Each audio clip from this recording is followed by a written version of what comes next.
What does it mean when the Mega Millions jackpot gets over $1 billion?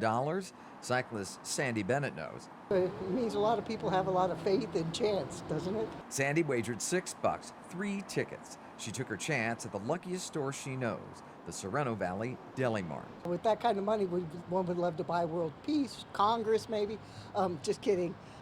The manager, Billy Elias, says the ticket for the largest jackpot won in the state was sold here. Actually, I feel very lucky, and amazing. Despite feeling lucky, Elias says he hasn't bought a lottery ticket for himself in 30 years. I played for the wife, yeah, when she won it. She texted me 3 times already. The Sereno Valley Deli Mart may have sold the ticket for the largest jackpot in California, but it's not the only San Diego business to have a Mega Millions winner. In 2009, the 7-Eleven in Pacific Beach sold a ticket worth a measly $47 million. Winning lottery dealers do seem to attract more players. For the last 2 weeks, it's been very busy with the lotto, especially with the mega. Every time the number goes up, it's amazing. Still, the question they're left with, can lightning strike twice? Sure, why not? I think so. That's why I bought it here and not at the liquor store around the corner from my house. I think it can strike not just twice, but as many times as I needed to. Dave Summers, NBC 7.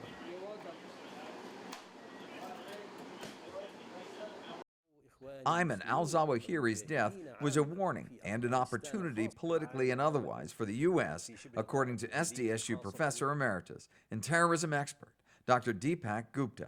It is an achievement for U.S. propaganda, morale, that you can't hide. That's the message. Dr. Gupta says as a hunted man, al-Zawahiri's ability to lead the al-Qaeda was diminished. Still, his name had star power. Zawahiri had the universal name recognition among the jihadis. Al-Zawahiri was described as calculating and ruthless, unlike his predecessor and close friend Osama bin Laden, who was more of a propagandist and charismatic. Who do you suppose was more dangerous between the two? Zawahiri or bin Laden?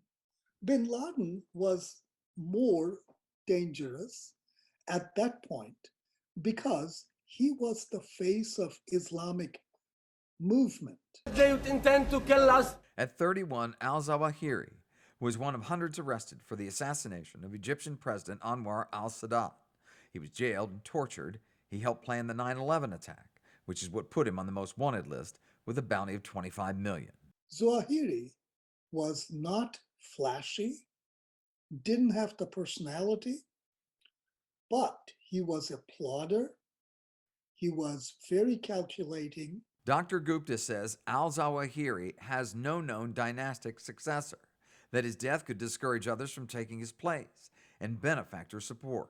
They can no longer do it. They will not do it because the possibility of being found out is very high. Are we any safer tonight than we were last night from terrorism?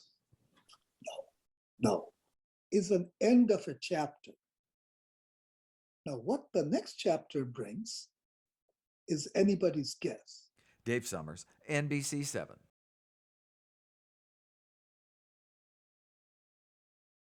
San Diego NAACP Health Chair Dr. Jerome Robinson says what we learned from the COVID-19 pandemic could prevent the spread of monkeypox. If we don't do this well and this becomes endemic, it's a bad thing because the next pandemic is right around the corner.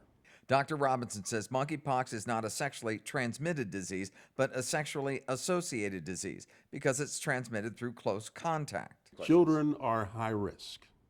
Infants are high risk. Pregnant mothers, we think, are at high risk. Immunocompromised individuals are considered high risk. He says members of the African American community are high risk for different reasons and cites this statistic. 42% of San Diego's black population hasn't yet been vaccinated for COVID-19. You name the disease, who's most at risk and who's had the worst outcomes? African Americans. Does the African American community trust the medical community? The answer to that is no. Dr. Robinson says while the disease is already in the community, not everyone needs a vaccine. If you are a contact of somebody with known monkeypox, then you are a candidate for a vaccine. There's no cure for monkeypox, only treatment to mitigate symptoms. Dr. Robinson says the vaccine JYNNEOS is most effective before or within 4 days of monkeypox symptoms.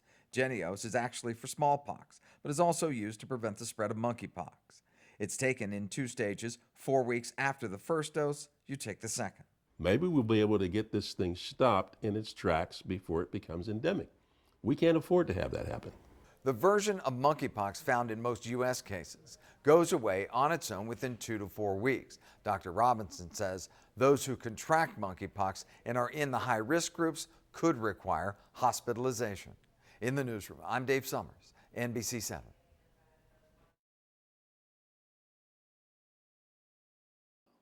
Shirley's and Wayne Yaling are convinced had they not intervened, 35-year-old James Anthony Thomas, now charged with 3 counts of attempted murder, would have beaten to death this blind man. They did so, though, at their own peril.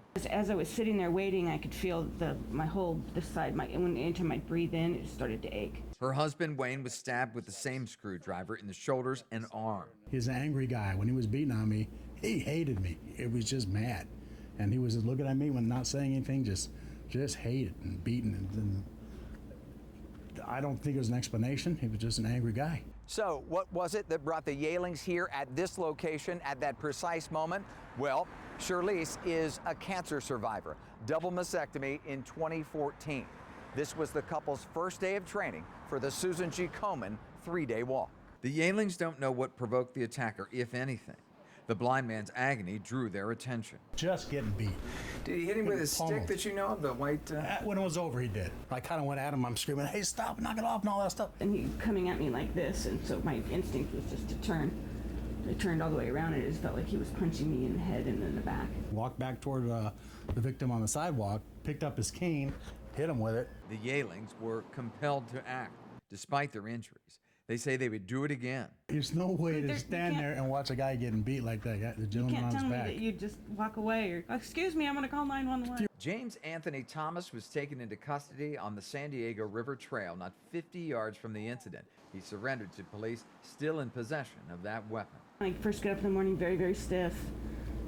Talking like this, I'm trying not to take very shallow breaths because inhaling is still pretty painful. Recovery is slow. Shirley says they're determined, though, to be ready for the cancer walk in November. Getting back on the training schedule may come with some hesitation.